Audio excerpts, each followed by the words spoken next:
Oliver's feathers ruffled slightly as he watched the young woman enter the apartment building across the street. His bright eyes narrowed, tracking her movements with an intensity that might have seemed unusual for an African grey parrot. But Oliver was no ordinary bird. Through the large bay window of Feathered Friend's pet shop, Oliver had maintained his daily vigil for years. His perch offered a perfect view of Maple Street and its comings and goings. Customers often remarked on his attentiveness, the way his head would swivel to follow the passers-by, how he'd tap his beak against the glass when something caught his interest. "Keeping watch again, Oliver?" Beatrice chuckled as she refilled his water bowl. The elderly shop owner had owned Oliver for longer than most of the neighborhood children had been alive. "What fascinating dramas are you witnessing today?" If only Beatrice knew. Oliver bobbed his head, but remained focused on apartment 3B across the street. For weeks he'd been watching, observing, learning. The young woman who had just entered the building was Chloe, and she carried a baby strapped to her chest. Her confident stride and well-put-together appearance masked what Oliver alone had witnessed, the disturbing transformation that occurred when she thought no one was watching. Oliver had first noticed it a month ago. The windows of apartment 3B faced the pet shop directly. From his perch, he could see straight into the living room when the curtains were open. One evening, as the sun was setting, casting long shadows across Maple Street, he'd seen Chloe screaming silently at the baby. Her face contorted with rage, her gentle demeanor completely vanished. The baby's wails, though muted by distance and glass, had been unmistakable. Day after day, Oliver had watched the pattern repeat itself. When Chloe returned from walks with neighbors or visits from what appeared to be a social worker, she was the picture of maternal devotion, cooing, smiling, gently rocking. But when the door closed and she thought herself unobserved, the mask slipped away.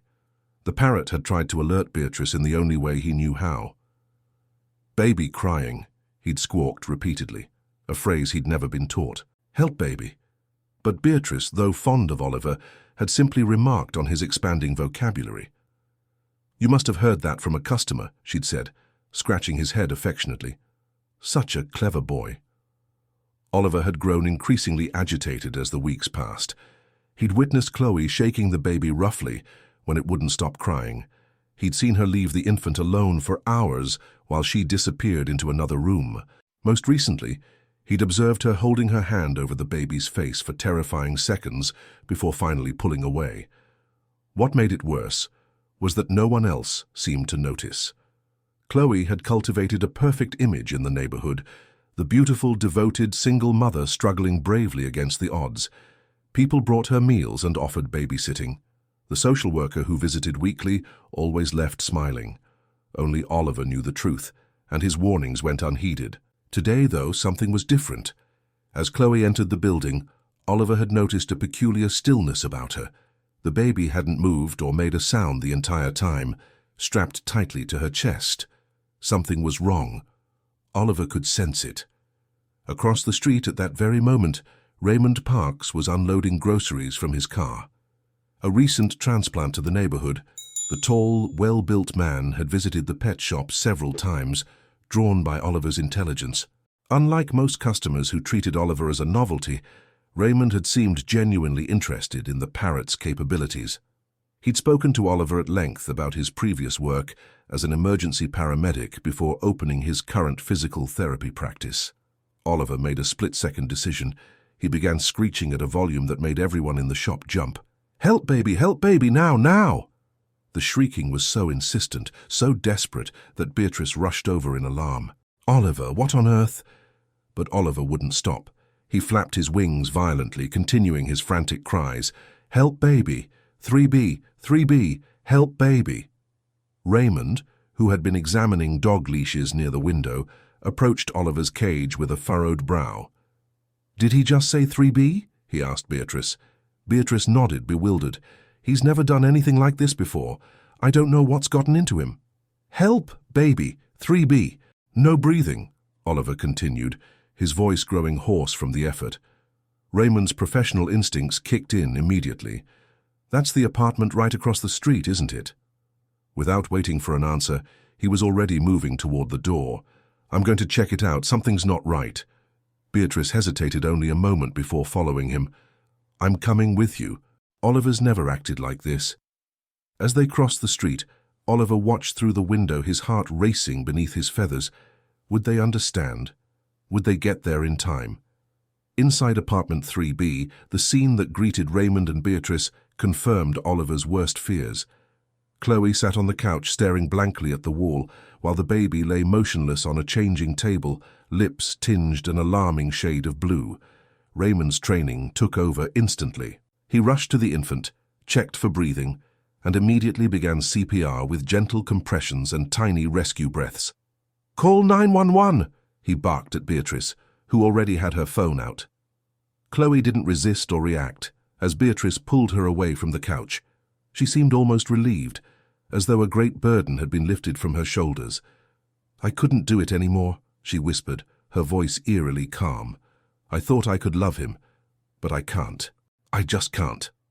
Outside, sirens wailed in the distance, growing louder as Raymond continued his life-saving efforts. The baby's lips were slowly regaining their color, and just as the paramedics burst through the door, a weak cry filled the apartment. The most beautiful sound any of them had ever heard. Across the street, Oliver settled on his perch, his dark eyes fixed on the flashing lights of the ambulance. He had done what he could. He had been understood, finally. But as he watched the paramedics load the baby into the ambulance, he knew this was just the beginning of the story. What would happen to the baby now? And what dark shadows lurked in Chloe's past to drive her to such desperation? The answers would emerge in the days to come, revealing a web of secrets that had been hiding in plain sight on quiet Maple Street all along. As darkness fell and Beatrice locked up the shop for the night, she gave Oliver an extra treat, somehow sensing that her feathered companion had done something extraordinary today. "You're a hero, Oliver," she whispered, covering his cage. "A true hero." In the darkness of his cage, Oliver remained alert, listening to the distant sounds of the neighborhood settling into night. Tomorrow would bring new challenges, new revelations. For now, though, a tiny life had been saved, and that was enough. But in the shadows of apartment 3B, evidence of a darker truth remained undiscovered. For now. The mystery was only beginning to unravel, and Oliver would play a crucial role in what was to come. The morning after the incident, Feathered Friend's pet shop became the unlikely center of a neighborhood investigation. Detective Natalie Wong arrived early, her keen eyes taking in the modest storefront, before pushing open the door, triggering the cheerful bell above. "Good morning," Beatrice greeted, setting down a bag of birdseed. "You must be the detective they said would be coming." Detective Wong nodded, her sleek black hair pulled back in a professional bun. "I understand your parrot may have been instrumental in saving a baby's life yesterday." Oliver watched the detective from his perch, his head tilted in assessment. There was something reassuring about her measured movements and attentive gaze. "It was the most extraordinary thing," Beatrice explained, leading the detective to Oliver's cage. "He started screaming about a baby in apartment 3B. He's never done anything like that before. Birds are more perceptive than most people realize," Detective Wong said, addressing Oliver directly, "especially African greys. They can have the intelligence of a human child." She leaned closer to his cage. "What did you see, little guardian?" Oliver ruffled his feathers importantly.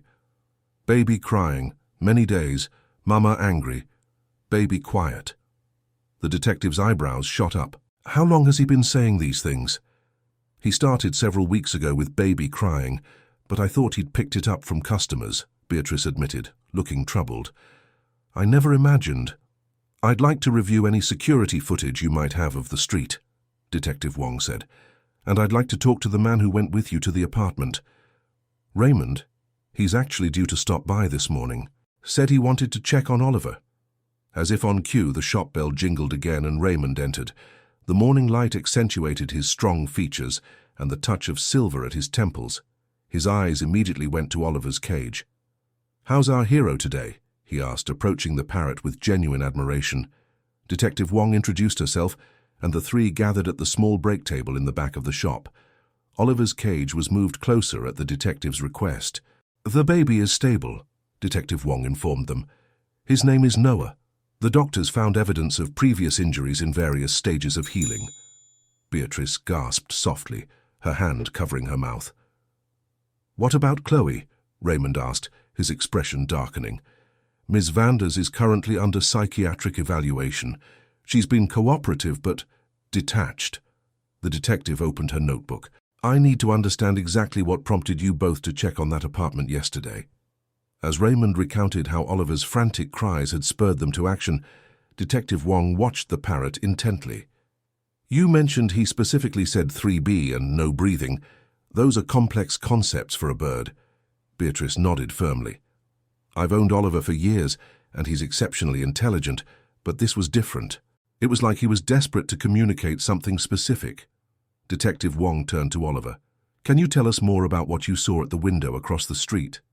Oliver shifted on his perch, his eyes darting between the humans. "Man come night. Mama cry, baby cry, man angry." A heavy silence fell over the room. "What man?" Detective Wong asked sharply. "There was a man visiting the apartment?" Oliver bobbed his head emphatically. "Night man," scary voice. "Mama afraid?" Raymond and Beatrice exchanged troubled glances. This was new information. "The preliminary investigation suggested Ms. Vanders lived alone with her baby," Detective Wong said, making notes rapidly.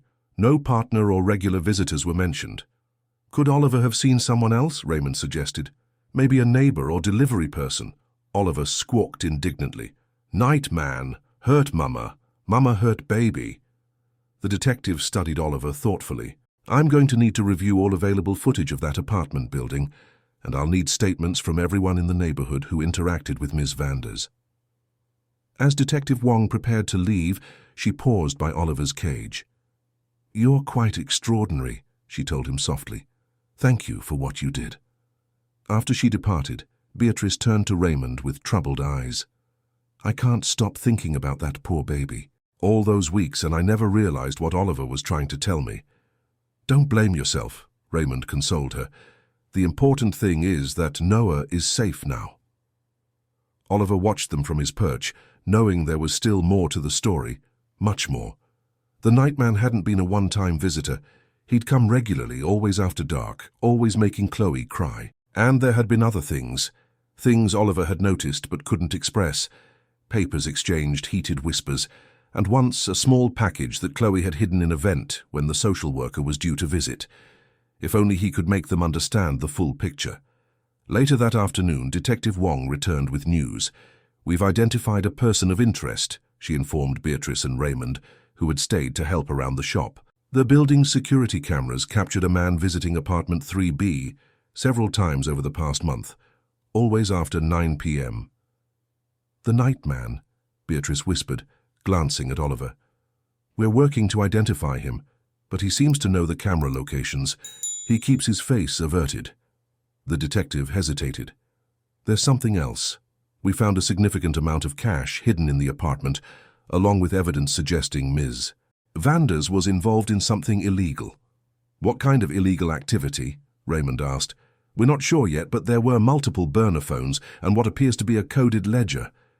Detective Wong looked troubled. "The social worker assigned to check on Noah's welfare has no record of reporting any concerns, despite what we now know were obvious signs of neglect and abuse." Oliver suddenly became agitated. "Woman paper! Woman paper! Bad woman!" Detective Wong turned to the parrot.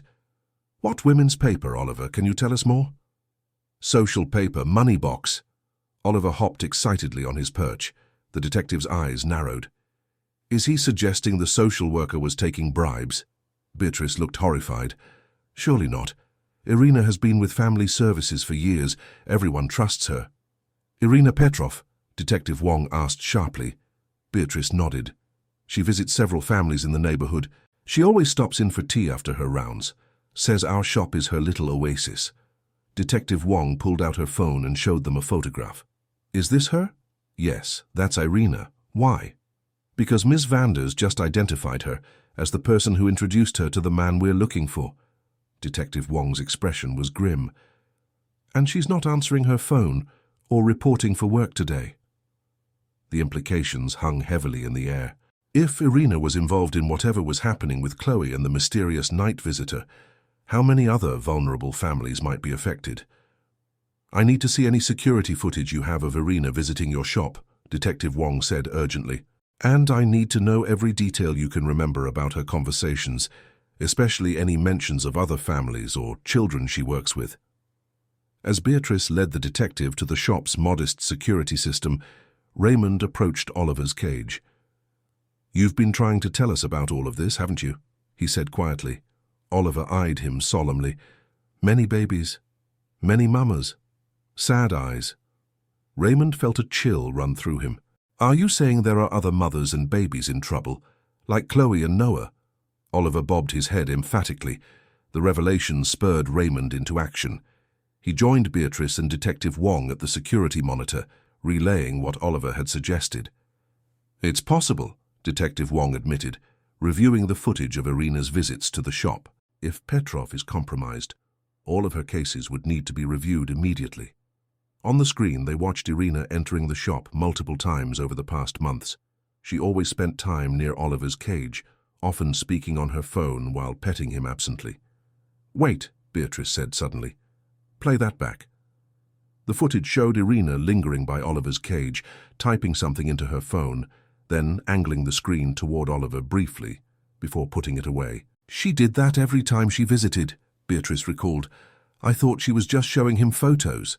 Detective Wong's expression hardened. "Or conditioning him not to report what he was seeing. Some people train birds to associate certain images or behaviors with negative consequences." Raymond looked outraged. "So she knew Oliver could see into the apartment and was trying to ensure he wouldn't alert anyone?" "It's possible," the detective confirmed. "African greys are highly intelligent. If Oliver was raising concerns about what he saw, Irina might have been trying to silence him." Oliver squawked from his cage. "Bad pictures, loud noise, hurt ears." The three humans exchanged troubled glances. "We need to find Irina," Detective Wong stated firmly, "and we need to check on every family in her caseload immediately." As evening descended on Maple Street, the investigation took a dramatic turn. Police officers had been dispatched to check on all families under Irina Petrov's supervision, while others searched for the missing social worker. Detective Wong had set up a temporary command post in the back room of Feathered Friends pet shop. Recognizing that Oliver might be key to unraveling the mystery, Beatrice had closed the shop to customers, and Raymond had cancelled his afternoon appointments to assist.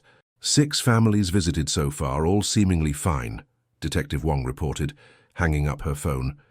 "But 2 more aren't answering their doors, and one of Irina's colleagues says 3 families on her caseload recently relocated without completing their support programs." "That's suspicious," Raymond commented, bringing coffee for everyone. "Extremely," the detective agreed. "And there's more. That financial ledger we found in Chloe's apartment? It contains coded entries that our financial crimes unit believes correspond to payments, large ones." "Payments for what?" Beatrice asked, stroking Oliver's feathers to keep him calm. Before Detective Wong could answer, her phone rang again. The conversation was brief but clearly significant. "They've found Irina's car abandoned at the train station," she announced after hanging up. "And security footage shows her boarding a train to the coast late last night, after the incident with Chloe and Noah." "She's running," Raymond said grimly. "Yes, but that's not all. She wasn't alone." Detective Wong pulled up an image on her tablet. "This man was with her. Does he look familiar?" The grainy image showed a tall man with his arm protectively around Irina, his face partially visible for the first time. Beatrice gasped. "That's Dr. Harrington. He runs a private adoption agency on the other side of town. He's highly respected, serves on the hospital board and everything." Oliver became extremely agitated at the sight of the photo. "Nightman, bad man, hurt babies." Detective Wong's eyes narrowed. "Dr. Frederick Harrington? The one who specializes in fast-track private adoptions for wealthy clients?" "Yes, that's him," Beatrice confirmed. "He's placed dozens of babies with families over the years. Everyone says he's a miracle worker for finding perfect matches so quickly." A dark suspicion began forming in the detective's mind. "I need to make some calls," she said, stepping away from the table. Raymond moved closer to Oliver's cage. What else did you see, Oliver? What was happening in that apartment? Oliver paced anxiously on his perch. Baby cry. Doctor come. Take pictures. Mama medicine. Baby quiet. Medicine? Raymond echoed, his medical background raising immediate concerns. What kind of medicine, Oliver? For the baby or for Chloe? Both, Oliver answered, making a gesture with his wing that mimicked an injection. Baby sleep. Mama cry. Then baby go away, new baby come. Beatrice paled. Is he saying what I think he's saying? Raymond's expression had turned to stone. I think he's suggesting that Noah might not have been Chloe's first baby. Detective Wong returned in time to hear this chilling assessment. That unfortunately aligns with what we're learning, she said grimly. We've just received preliminary information that Chloe Vanders has no biological children recorded in the system. The baby we know as Noah doesn't match the birth certificate on file. Then whose baby is he? Beatrice asked, her voice barely above a whisper. That's what we need to find out, Detective Wong replied.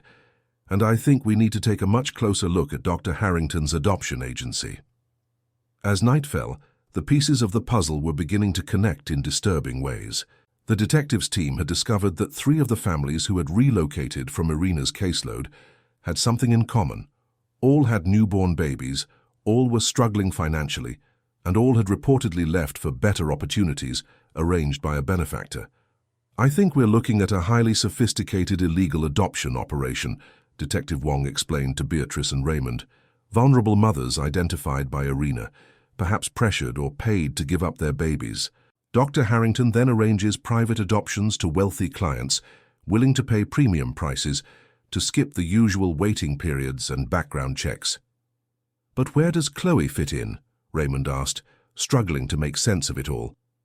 Based on what we're learning and what Oliver has been trying to tell us, I believe she may have been a midway point in the operation, the detective theorized. A place where babies could be temporarily housed before being placed with their new families. The abuse and neglect would explain why she was becoming increasingly unstable. Using her as a baby warehouse? Beatrice was horrified. That's monstrous! Oliver, who had been listening intently, suddenly produced a sound they hadn't heard from him before. The distinct tone of a cell phone camera shutter, followed by a man's voice saying, "Perfect, they'll love this one." The imitation was so precise, so chilling, that everyone fell silent. He's been documenting the babies, Detective Wong realized, taking photos to show prospective adoptive parents. But why risk leaving the babies with someone unstable like Chloe? Raymond wondered. Deniability, the detective answered grimly. If anything went wrong, Chloe would be the one held responsible, and given her deteriorating mental state, she might not even be considered competent to stand trial. Oliver made another unfamiliar sound, a woman softly counting money. 10, 20, 30,000, all there. That sounds like Irina's voice, Beatrice confirmed, looking disturbed. The detective made a note. I think we're looking at a criminal enterprise that's been operating for years, possibly placing dozens of babies with unvetted families who believe they're working with a legitimate private adoption service. And the biological parents? Raymond asked. Do they know what's happening to their babies? Some may have willingly participated for financial compensation, Detective Wong speculated. Others might have been coerced or manipulated, and some might believe they were placing their babies through proper channels. As they discussed the implications, Oliver suddenly became extremely agitated, flapping his wings and crying out, "Baby now! Baby danger! New house!" "What is it, Oliver?" Beatrice asked urgently. "What are you trying to tell us?" "Another baby in danger," Raymond translated, his face grim. "But where?" Detective Wong's phone rang at that moment. After a brief conversation, she turned to them with urgency in her eyes. "We've identified one more address connected to Irina and Dr. Harrington, a house on Elm Street that was recently rented under a company name linked to the Doctors' Charity Foundation." Oliver's reaction to this news was immediate and violent. He screeched and repeatedly called out, "Baby there! Baby crying! Go now!" "I need to get a team to that address immediately," Detective Wong said, already dialing. "We're coming with you," Raymond insisted, standing up. If there's a baby in distress, you might need medical assistance before an ambulance can arrive." Detective Wong hesitated, then nodded. "Stay behind the officers and follow all instructions. And the parrot comes too," she added, looking at Oliver. "He's proven more reliable than some of my human witnesses." As they hurried to Detective Wong's car, Beatrice carefully carrying Oliver's travel cage, the parrot continued his urgent warnings. Whatever was happening at the house on Elm Street, it was clear that time was of the essence. The quiet suburban street was about to reveal another dark chapter in the disturbing operation they had begun to uncover, one that would challenge everything they thought they knew about their community and the people they had trusted to protect its most vulnerable members. The modest blue house on Elm Street appeared peaceful from the outside. Neatly trimmed hedges lined the walkway, and cheerful curtains hung in the windows. Nothing suggested the darkness that potentially lurked within. Detective Wong had arranged for backup, but she didn't wait for them to arrive before approaching the house. Raymond and Beatrice remained in the car with Oliver, whose agitation had reached new heights. "Baby crying, lady scared, hurry!" the parrot repeated desperately, his feathers standing on end. Through the windshield they watched as Detective Wong knocked on the front door. When no one answered, she moved to peer through the windows, her hand resting cautiously on her holstered weapon. Suddenly, a crash came from inside the house, the unmistakable sound of breaking glass. Detective Wong immediately drew her weapon and moved to the side of the door. "Police, open up!" she called firmly. When no response came, she made a split-second decision. Identifying an imminent threat, she kicked in the front door and entered the house, disappearing from view. Raymond tensed, ready to rush in if his medical skills were needed. Beatrice clutched Oliver's cage tightly, her knuckles white with tension. Long moments passed. Then Detective Wong reappeared at the door, waving them forward urgently. "Raymond, I need you in here now." Raymond was out of the car in an instant, racing toward the house. Beatrice followed more slowly, carrying Oliver's cage. Inside, they found a scene of controlled chaos. A young woman sat huddled in a corner of the living room, her face streaked with tears. She couldn't have been older than 20, with long, dark hair and haunted eyes. Detective Wong was kneeling beside her, speaking in soothing tones. "This is Vanessa," the detective explained as Raymond entered. "She says the baby is upstairs and needs medical attention immediately." Raymond didn't wait for further details. He bounded up the stairs, guided by the faint sound of an infant's weak cries. In a small bedroom decorated as a nursery, he found a tiny baby girl in a crib, her face flushed with fever. Medical supplies were scattered around the room, syringes, vials, and monitoring equipment, more suited to a hospital than a home. Raymond's training kicked in immediately. He checked the baby's vitals, finding her temperature dangerously high and her breathing labored. "I need cool cloths and water," he called down the stairs, "and tell the ambulance to hurry." As he worked to bring down the baby's fever, Beatrice appeared in the doorway with Oliver's cage. The parrot had calmed somewhat, but remained vigilant, his eyes fixed on the suffering infant. "Baby medicine," Oliver said urgently. "Bad medicine." Raymond glanced around the room again, this time noticing a half-empty vial on the changing table. He carefully bagged it without touching it directly. "Evidence," he explained to Beatrice. "I think this baby's been drugged." Downstairs, Detective Wong was getting Vanessa's story. The young woman spoke haltingly, terror and relief warring in her voice. "I didn't know what they were doing at first," she explained. "Dr. Harrington said I was helping with a special medical study, caring for babies with minor health issues before they were well enough to go to their adoptive families. He paid well and I needed the money for college." "How many babies have you cared for?" Detective Wong asked gently. Vanessa's eyes filled with fresh tears. "7 over the past year. But this last one, she's been so sick. When I called Dr. Harrington, he told me to just follow the medication schedule. But she kept getting worse, not better." "Did you administer medications to all the babies?" Vanessa nodded miserably. "They said it was to help with their conditions. Special formulas, vitamin injections, mild sedatives for the fussy ones. But they weren't getting better. Some of them started to seem different, slower to respond. I started to suspect something was wrong." Oliver, who had been listening intently, suddenly mimicked Dr. Harrington's voice with uncanny accuracy. "Make sure she's presentable tomorrow. The Andersons are paying top dollar." Vanessa gasped. "That's exactly what he said on the phone yesterday. How did your bird know that?" Detective Wong exchanged looks with Beatrice. "Oliver has been our key witness in uncovering this operation. He saw and heard things from his perch at the pet shop that no one else noticed." The wail of sirens announced the arrival of backup and medical support. As paramedics rushed upstairs to assist Raymond with the baby, Detective Wong continued her gentle questioning.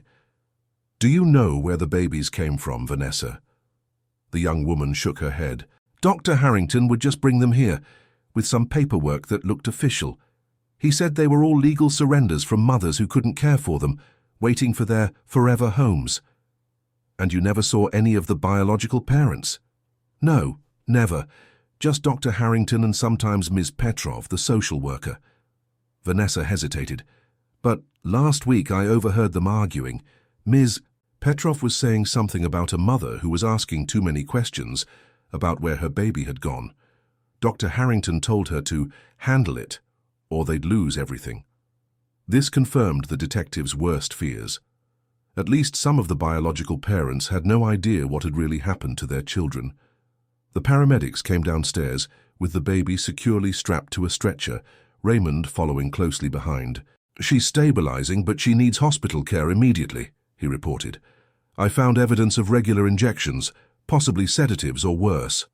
"Take Vanessa too," Detective Wong instructed the paramedics. "She needs medical evaluation, and I want them both under police protection." As Vanessa was being helped to the ambulance, she suddenly turned back. "There's something else you should know," she said, her voice quavering. "Dr. Harrington is expecting a new baby to be delivered here tonight, around midnight." Detective Wong's expression hardened. "We'll be ready for him." With Vanessa and the baby safely on their way to the hospital under police escort, Detective Wong quickly organized the arriving officers into a stakeout operation. Raymond and Beatrice were asked to remain at the scene temporarily to provide statements and potentially help identify anyone who might arrive. Oliver, still in his travel cage, had fallen unusually quiet, watching the proceedings with solemn eyes. The parrot who had set this entire investigation in motion seemed to understand that his role was far from over. As night deepened over Elm Street, they prepared for what would come next, the potential to catch Dr. Harrington and his accomplices in the act, and hopefully to begin unraveling the full extent of an operation that had been stealing babies, destroying lives, and hiding in plain sight within their community for years. But the most shocking revelations were yet to come, lurking in the shadows of what had once seemed like an ordinary neighborhood on an ordinary street, where an extraordinary parrot had become the unlikely hero in a drama no one could have anticipated. As midnight approached, the house on Elm Street had transformed into a carefully orchestrated trap. Unmarked police vehicles were strategically positioned on surrounding streets. Detective Wong and two plainclothes officers waited inside, while Raymond and Beatrice remained in a surveillance van down the block with Oliver. "Are you sure we should stay?" Beatrice asked nervously. "This seems dangerous." "Detective Wong believes Oliver may recognize voices or help identify anyone who arrives," Raymond explained, keeping his eyes on the monitors showing feeds from hastily installed cameras. "Besides, I want to see this through to the end." At precisely midnight, headlights appeared at the end of the street, a black sedan with tinted windows moving slowly toward the house. Oliver immediately became alert, his feathers rising. "Dr. Carr," he squawked softly. "Doctor coming." The sedan parked in the driveway and a man emerged, Dr. Harrington, impeccably dressed despite the late hour. He removed a small bundle from the back seat, a baby carrier covered with a light blanket. Raymond's jaw tightened. He actually brought another baby. Their earpieces crackled with Detective Wong's voice. "Hold positions. Let him enter." As Dr. Harrington approached the front door, he pulled out a phone and made a brief call. "I'm here with the package. Everything ready."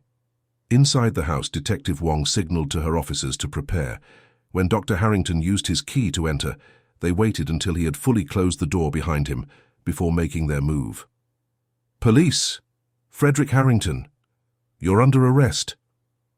Through their earpieces, Raymond and Beatrice heard the commotion, a brief struggle, then Detective Wong's voice again. "Secure the baby. We need medical."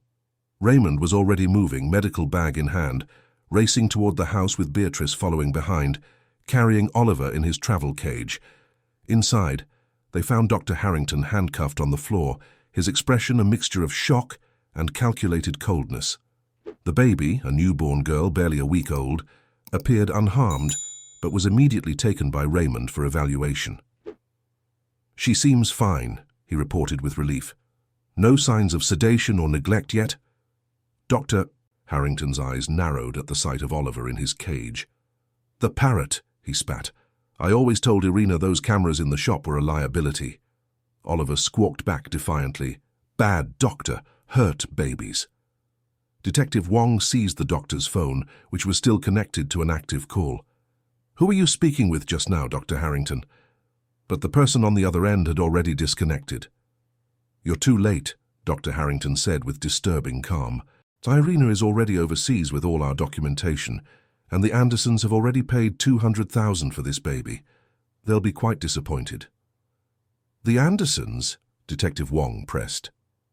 "Satisfied clients," he replied smoothly. "Like 24 others who now have the families they desperately wanted. I provide a service, Detective. I match unwanted babies with loving homes. By coercing vulnerable mothers, drugging infants and selling them to the highest bidder," she countered. Dr. Harrington merely shrugged. "My clients receive proper adoption paperwork. Everything appears legitimate to them." "And the biological mothers?" His expression hardened. "Most are adequately compensated. Those who aren't, well, who would believe the claims of an addict or a mentally unstable woman like Chloe Vanders?" Oliver suddenly produced a sound they hadn't heard before, a woman sobbing, then begging, "Please, I've changed my mind. I want my baby back." Dr. Harrington paled slightly. "Impossible. That bird couldn't have been present when you refused a mother's pleas to return her child," Detective Wong finished. "Oliver has proven to be an exceptional witness, Doctor, one who can't be bribed or threatened." As Dr. Harrington was led away, Detective Wong turned to Raymond and Beatrice. "We need to trace the call he just received, and we need to identify this baby's biological mother immediately." Dawn was breaking by the time they returned to the police station. The newborn had been taken to the hospital, where she would remain under protection until her identity could be confirmed. Oliver, exhausted but still vigilant, remained with Beatrice in a conference room, while Detective Wong and her team worked to unravel the full scope of the operation. By mid-morning, the case had broken wide open.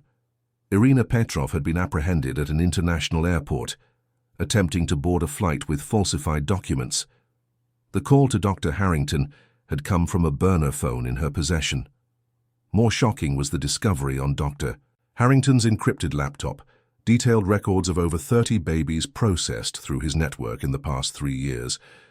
The records included biological parents' information, payments received, and the identities of adoptive families who had unwittingly participated in the scheme, believing they were working with a legitimate private adoption service. "The biological mother of the baby from last night has been identified," Detective Wong informed Raymond and Beatrice when she finally joined them. "A young woman named Madison Clark.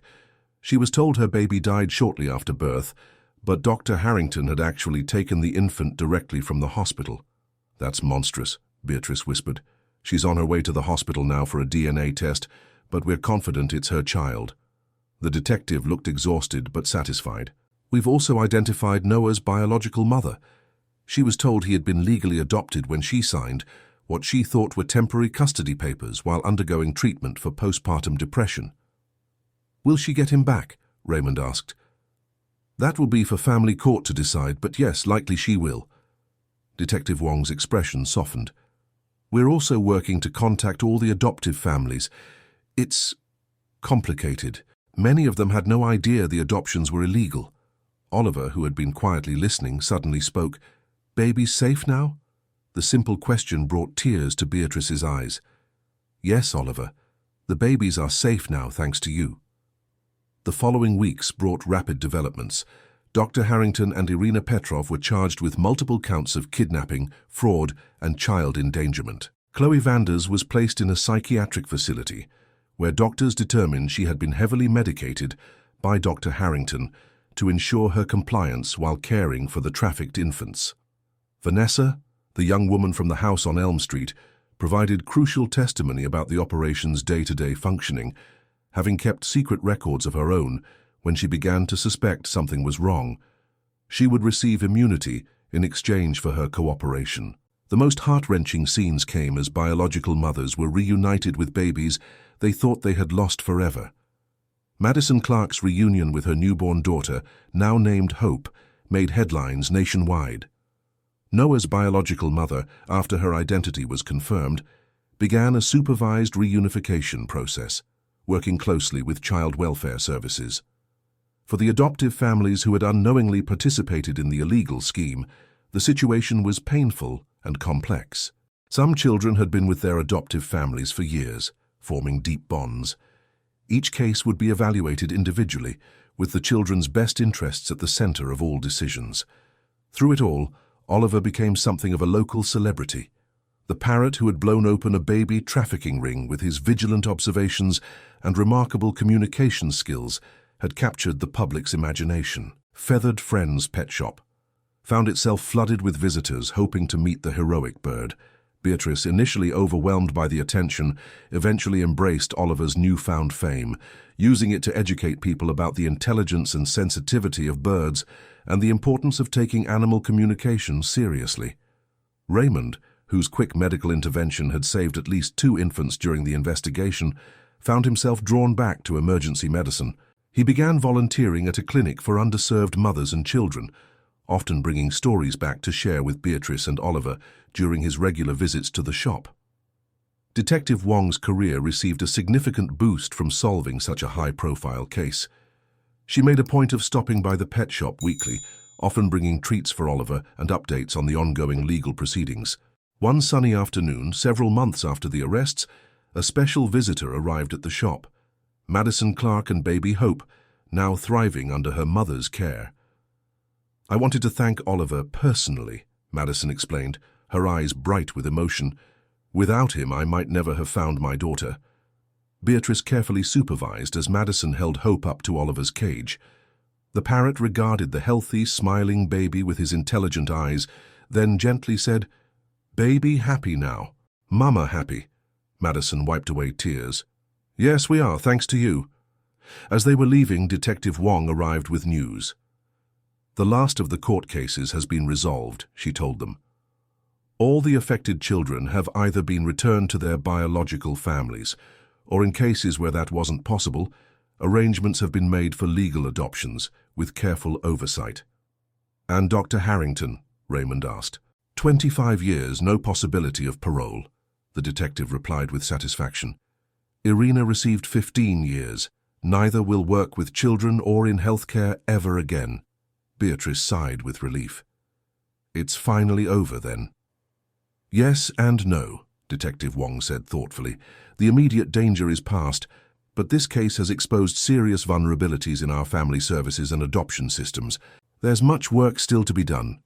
Oliver, who had been listening intently as always, spoke up with unexpected wisdom. "Watch carefully. Protect babies. Everyone help." The adults exchanged touched glances. Even now, the extraordinary parrot was reminding them of the vigilance required to protect the most vulnerable. That evening, after the shop had closed, Beatrice sat beside Oliver's cage in the quiet dimness. "You know, before all this happened, I sometimes wondered if keeping you in a pet shop was fair to such an intelligent creature," she confessed. "But now I understand. You chose to stay here, by this window, watching over our neighborhood." Oliver gently preened her finger through the cage bars.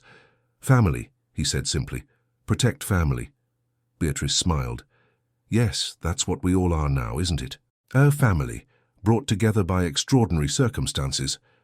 Outside, the streetlights flickered on along Maple Street.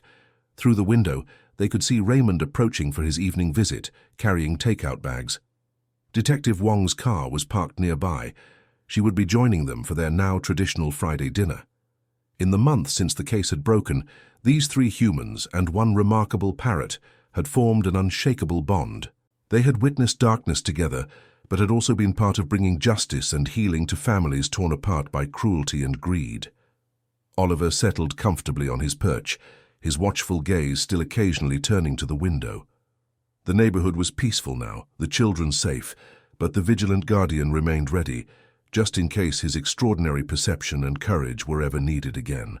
In the gentle evening light, surrounded by friends who had become family, Oliver closed his eyes contentedly. His mission had been fulfilled, but his story, the story of an unlikely hero who spoke for those who couldn't speak for themselves, was only beginning. The legacy of the watchful guardian would continue, inspiring others to pay attention, to speak up and to protect the vulnerable. A legacy that would endure far beyond the confines of a pet shop window on an ordinary street in an ordinary town where extraordinary things had happened because one remarkable bird had refused to stay silent. Thank you for joining me on this journey into the world of captivating stories. I trust you found today's narrative as engaging as I did. If you enjoyed this exploration into fascinating and compelling narratives, kindly indicate your appreciation by liking this video. Are you watching on mobile? Show your appreciation with a double tap for hype. For more captivating stories and journeys into the heart of compelling storytelling, please subscribe to the channel and activate notifications so you don't miss a single upload. Your thoughts and interpretations are most welcome. Please share your perspectives on today's story in the comments below. And if you believe others would find this content engaging, please consider sharing the video with your network. Until our next journey into the world of captivating tales, I bid you farewell.